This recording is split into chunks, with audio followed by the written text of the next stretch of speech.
Excuse me. Ay! Sorry. Nagulat lang ako. Ay! Hello, Diyosa!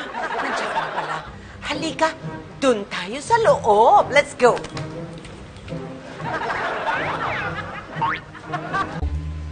Ay, nako, Apple. Gawin mo yon. I'm sure matutuwa ka. Iba ang feeling. Talaga? O sige, I'll think about it. Ayun pala sila. Oh. Bobong, Lance, I'd like you to meet Miss Josa. Eto. Nay! Nay! Halika na. Laura!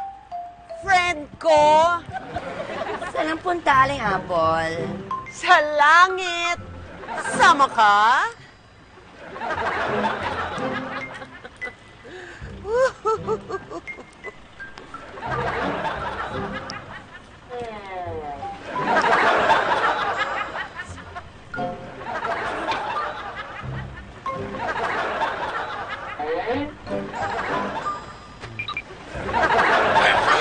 May hala.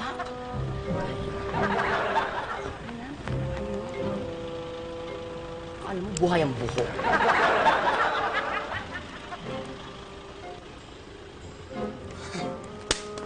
Telo, narinig mo yun? Pupunta raw sila sa langit. Langit? Oo! Uy, ano yan? Uy, ano ka ba? Ano ba ginagawa mo? Eh, kala ko gusto mong pumunta dun sa langit na pupuntahan nila eh. Ano? Ay, Ito, sigurado isang hataw lang, langit ka na sigurado. gagawin niya. Curious lang ako kung saang langit yung pupuntahan nila. Pero, alam ko na. Alam ko na kung saan ko parang nakita yung bisita ni Aling Apple. Yun?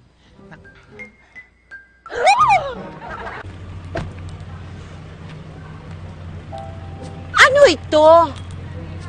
Ito ang isa sa mga opisinang pinupuntahan ko kapag gusto kong makaramdam ng langit. Oh!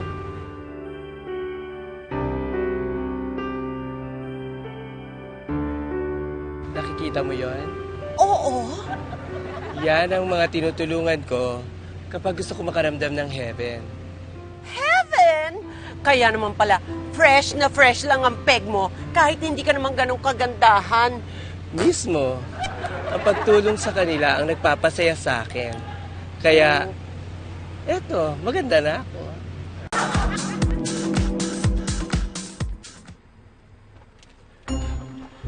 Aray.